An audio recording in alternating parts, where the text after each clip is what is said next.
ভূতের রাজা দিল বল, জবর জবর 3 বল, যা ইচ্ছে তা খেতে পারি যেথা ইচ্ছা। ইমা, এ আমি কোথায় এসে পড়লাম? ছিলাম তো রাজস্থানে, এলাম কোথায়? কোথায় এলাম আমি? দেখবেন আমি কোথায় এলাম? তাহলে পুরো ভিডিওটা আমার সাথে দেখতে থাকুন। চলুন আস্তে আস্তে ভেতরে যাওয়া যাক। ও মা, আপনারা অবাক হচ্ছেন না? আমি তো পাগল হয়ে গেছি এদের দেখে, আর কিছু দেখার আমার ইচ্ছেই জাগছে না। আর মনের মধ্যে লোভটা বাড়ছে, যদি একটা গুল পাওয়া যায়।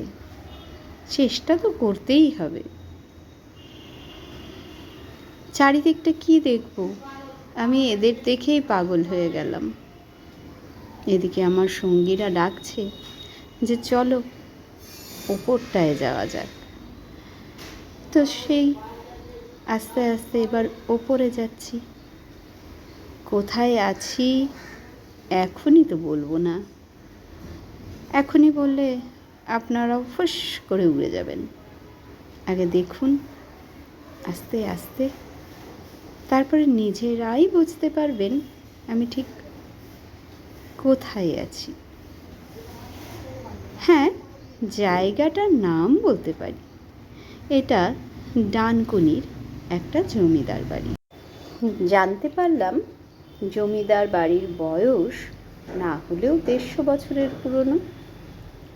ওই যে দেখাচ্ছে আমাদের যে ও পাশটায় জমিদার বাড়ির লোকেরা এখনও বাস করে, আর এই পাশটাতে হয় কিছু, যেটার জন্য আমরা গেছি।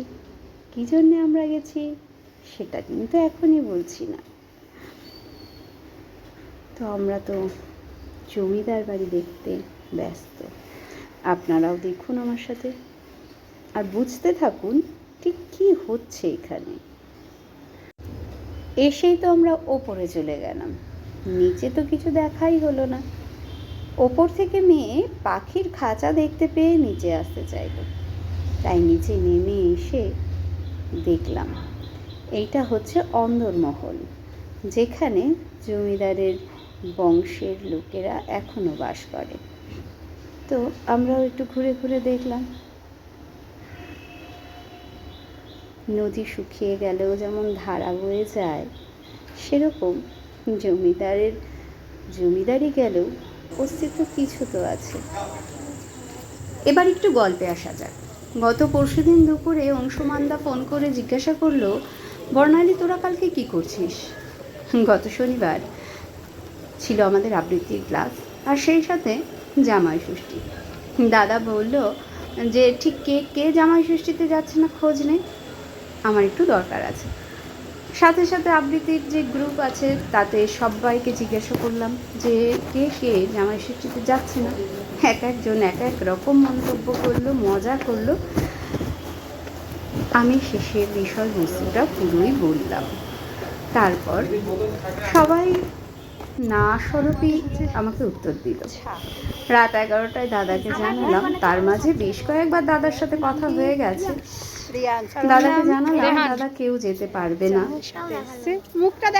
তোমার প্রস্তাব কেউ নিচ্ছে না, সবাই ষষ্ঠীতে যেতে চায়। মনটা আমারও একটু খারাপ হয়ে গেল যে আমিও দাদার কাজটা করতে পারলাম না এইটা ভেবে। যাই হোক, মন খারাপ হয়ে তো রাত কাটলো।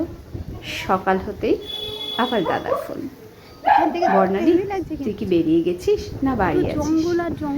আমি বললাম না দাদা, আমি তো বাড়িতেই আছি। তাহলে তুই এক কাজ কর, 3টের সময় চলে আয়, সঙ্গে আরো কয়েকজন আছে তাদের ব্যাস। তাড়াতাড়ি করে সব কাজ সেরে বেরিয়ে পড়লাম ডানকুনির উদ্দেশ্যে। যদিও ডানলপ পর্যন্ত তোমরা থাকো কোথায়? ডানলপ থেকে গাড়ি এসেছিল আমাদের নিতে। তারপরে ওখানে গিয়ে কি করলাম সেটা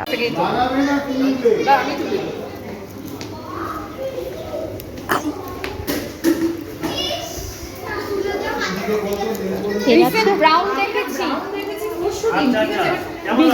ভালো বিজয়নগরের ভিড়ে দেখেছি হলে গিয়ে। এবার আমি তুমি ওখানে গেছো আমি রিকর্ডিং করতে পারছি আরে ভীষণ ভালো লেগেছে, ব্রাউনের ক্যারেক্টারটা অন্যরকম। থ্যাংক ইউ সবাইকে বলবেন দেখতে। হ্যাঁ নিশ্চয়ই। মামা একটু দাঁড়াতে হবে, হ্যাঁ একটু দাঁড়াও দাঁড়াও। চেঞ্জ করিয়ে দিই দাঁড়া তোরা সব দাঁড়া দাঁড়া বাচ্চাগুলো দাঁড়া। তারপর রেখেছে মানে নাস্তিক আর আস্তিকতার মিলন। এটা তো বাবার জন্য মাংতা হ্যাঁ। ও আচ্ছা আচ্ছা এটা শুটিং হবে। হ্যাঁ এখানে এইটুকুনি শুনে কিছুটা হলেও আন্দাজ করতে পারছেন আমরা কি করতে এসেছি আর কোথায় এসেছি। কোথায় এসেছি সেটা তো বললামই। এটা হচ্ছে জমিদার বাড়ির ছাদ, আর ওই যে বেয়ে বেড়াচ্ছে দুটো, ওই দুটোর মামা বাড়ি হচ্ছে এই জমিদার বাড়ি। তো ছাদ দিয়ে ঘুরছি, পরিবেশটা দারুণ সুন্দর, চারিদিকে পুরো সবুজে ঘেরা, কিন্তু আকাশ দিয়ে ওগুলো কি যাচ্ছে, তিনটে পর পর ছুটেছে, দেখতে পাচ্ছেন? আচ্ছা আচ্ছা দেখতে পাচ্ছেন না? মোদিজি যাচ্ছে, কারণ আগামীকাল যে যোগা দিবস, সেই উদ্দেশ্যে তিনি এসে পড়েছেন আমাদের কলকাতায়। কি খাচ্ছ তোমরা? আমরা চপ মুড়ি খাচ্ছি। বেগুনি। এবার শোন সজ্জিতা দেখা রাত্রিবেলা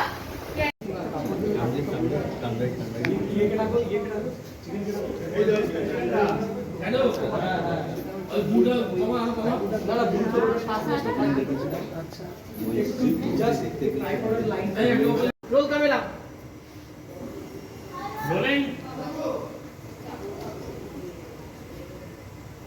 অ্যাকশন।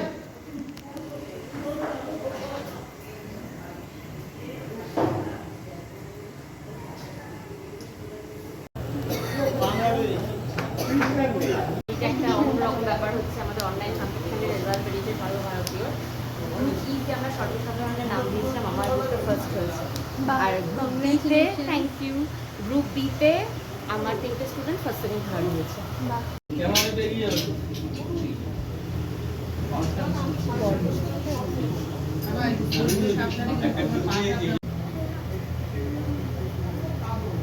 এবার মনে হচ্ছে ওই পজিশন থেকে একটু বাড়লে বাড়াতে পারে।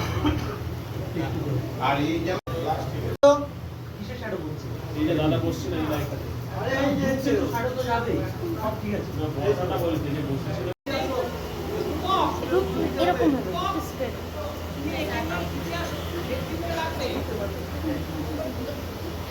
সোজা তুমি ফুটবল সবাই আছে সবাই পাস করছি এবার। বিষয়টা হচ্ছে আমি যখন বলবো কাট তখন আমরা কাটছি। তাহলে প্রথমে হচ্ছে তুই শুরু করছিস। এবার নিশ্চয়ই বোঝা গেল আমরা কি করতে এসেছিলাম। হ্যাঁ, অংশুমানদার একটা সিনেমার ছোট্ট একটু অংশ হতে এসেছিলাম। বিষয়টা ছিল বাসর রাতে বর বউয়ের সাথে বসে যেরকম আড্ডা হয় সেরকম, আমরা হচ্ছে মেয়ে বাড়ির লোক।